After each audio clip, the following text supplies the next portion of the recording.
RetroDaze. It wouldn't have been a 70s, 80s, or 90s childhood if there wasn't the vague threat of severe injury and death all around you. Everything from your everyday bike ride excursions to all-metal playgrounds to limited supervision opened up a world of potential hurt. And yes, kids will be kids. Rambunctious little adventurers have been breaking arms since there have been trees to climb. But it's another thing altogether when the cause of that harm is a manufactured toy deemed to be safe for kids of a certain age. Of course, safety restrictions weren't always as stringent as they are today, which led to a whole host of dangerous toys that could injure, maim, and even kill.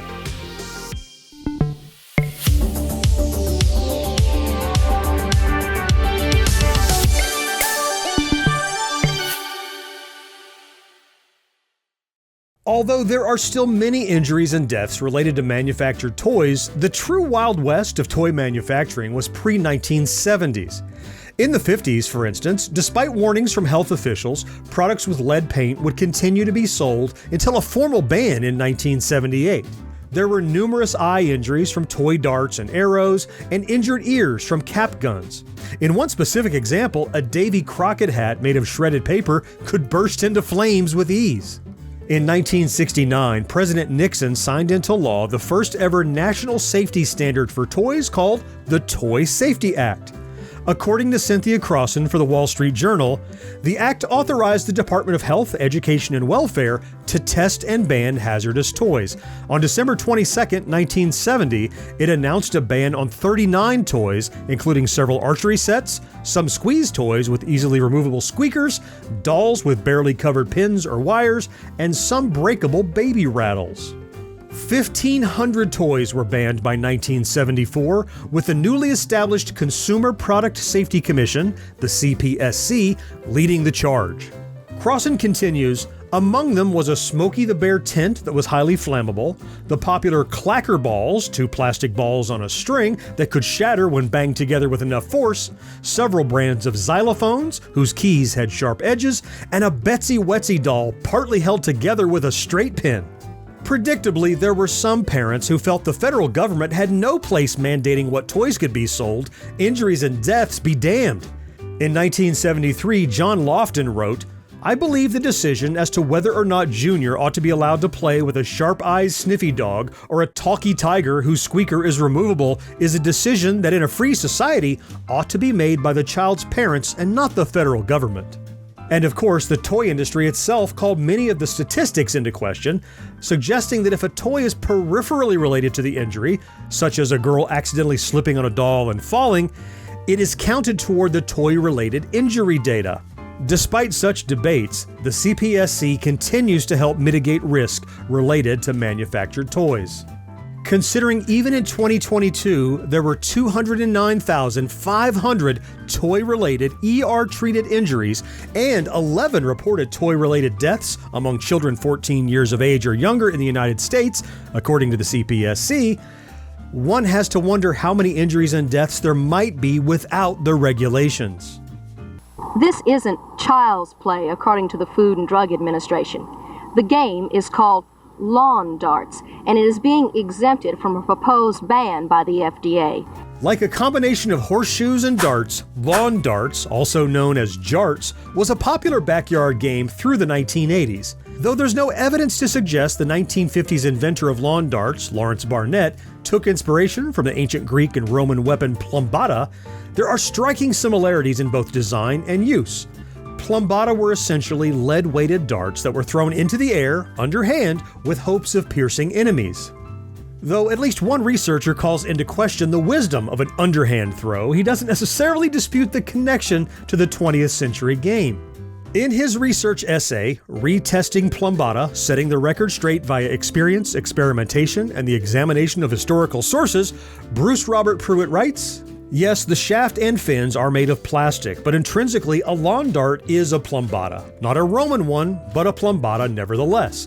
While the game part of jarts required participants to try and lob, i.e. deliver underhand, the missiles into a plastic ring lying on the ground, we kids soon discovered that throwing them overhand allowed us to toss them farther and with more power than was originally intended by the manufacturer. To a young boy, that was when they really got fun. Even more power and fun became available when we trimmed the plastic fins down to about a fifth their original size. Now we had a real weapon we could use on targets like trees, fences, milk cartons, invading armies, whatever. A boy's dream, right? I still carry a small scar on one foot as a reminder of those days. Of course, the inventor was more likely inspired by the barroom pastime of darts than he was a weapon from 500 BC. Either way, it wasn't until the 1970s that anyone questioned the wisdom of allowing children to lob sharp objects into the sky. The first attempt to curb injuries came in 1970 when the FDA classified lawn darts as a mechanical hazard, though the ruling only necessitated the need for safety labels, detailed instructions of use, and reshelving outside the toy department and only in sporting goods stores. Despite an attempt to ban the toy, nothing more happened until 1987 when 7-year-old Michelle Snow was struck dead by a lawn dart. To be clear, this wasn't the first fatality and far from the first injury. 2 deaths and a couple of other injuries to children are listed as a result of the game. A 4-year-old North Dakota child was killed while playing in a sandbox next to the lawn dart game. A 9-year-old Minnesota girl was reportedly killed at a picnic. The FDA list also said 1 child lost an eye and another required brain surgery after being hit in the skull. In the 1987 report from the CPSC, they reported an estimated 6,100 people have been treated in hospital emergency rooms for injuries involving lawn darts from 1978 through 1986. More than half of the victims had injuries to the head, eye, ear, or face. Severe injuries included punctures, lacerations, and fractures to the head and skull. In addition to the death of the 7-year-old girl in April, the Commission is aware of 1 other lawn dart death. This involved a 4-year-old boy and occurred in 1970. In large part due to David Snow's lobbying after the death of his daughter, lawn darts were finally banned in 1988.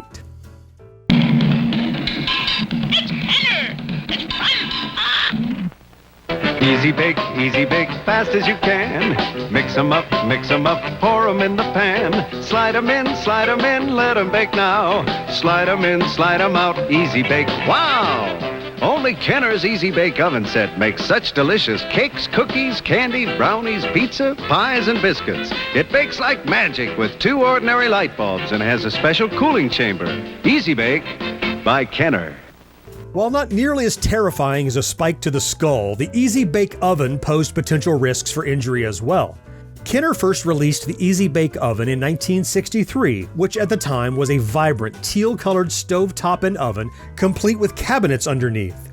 You really got to give it to Kenner for outstanding design, especially when you compare it to the faux futuristic abomination Hasbro transformed the oven into in 2011. This thing looks like a plastic bread box. The original light bulb heat source in the Kenner models could reach a whopping 350 degrees Fahrenheit. This might sound hazardous, but the dangerous version of the toy turned out to be the 2007 Hasbro redesign, which eliminated the light bulb as a heat source due to the passage of the Energy Independence and Security Act of 2007.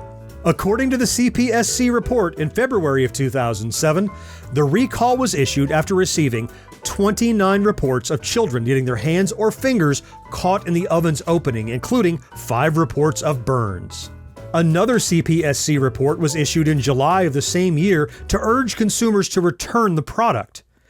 In part, the new report outlined further injuries. Since the repair program announced in February, Easy Bake has received 249 reports of children getting their hands or fingers caught in the oven's opening, including 77 reports of burns, 16 of which were reported as 2nd and 3rd degree burns.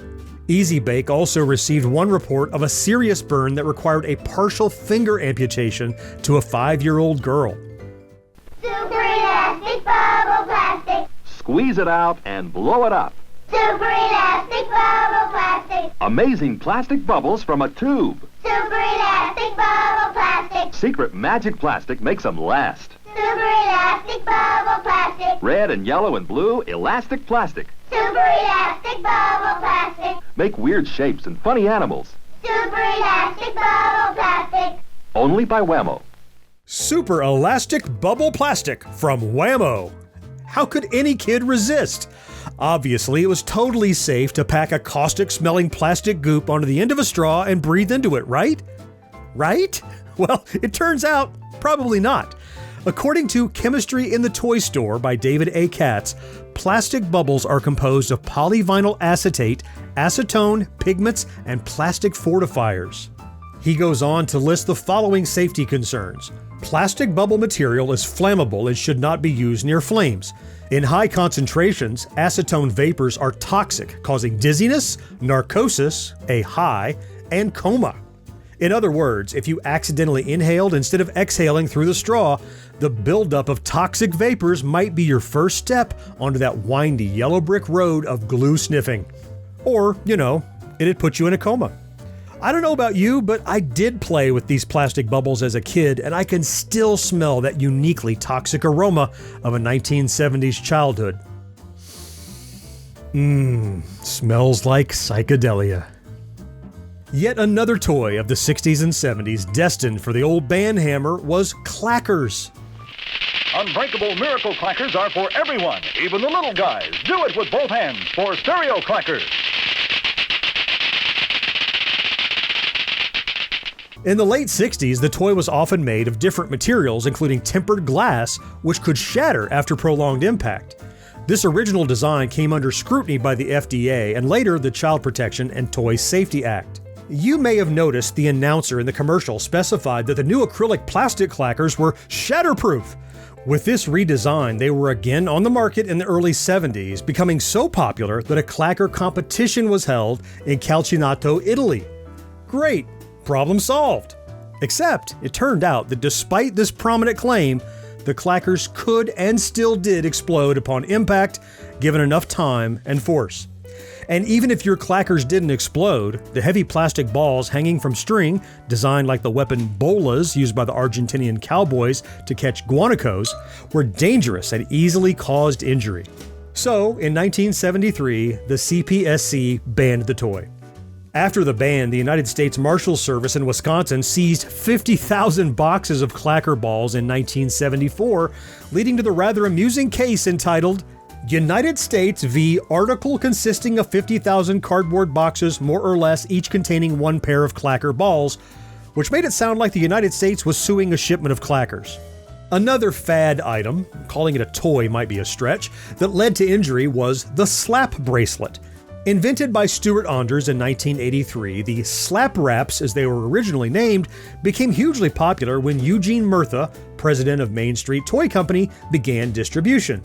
In the case of slap wraps, it was actually the cheap knockoffs that gave them a bad name.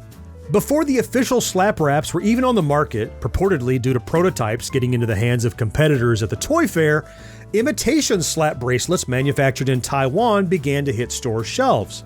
According to Jake Rawson for Mental Floss, these versions typically used carbon steel, which rusted easily, and lower quality fabric, which allowed the steel to become exposed and created opportunity for injury. By the time the fad was really hitting its peak during the fall of 1990, teachers and administrators who were already frustrated with the loud and obnoxious toy seized on the safety concerns and, in many cases, banned slap bracelets from school. Soon after, Connecticut's Department of Consumer Protection recalled the foreign versions, and the Federal Consumer Product Safety Commission advised parents to inspect the bracelets for frayed edges, as reported by Rawson.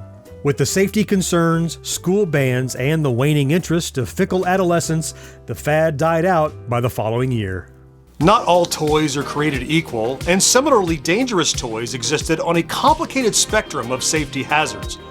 What one parent considers safe, another might fear, and what the federal government might consider worthy of a ban, citizens might argue should be left up to consumers to decide.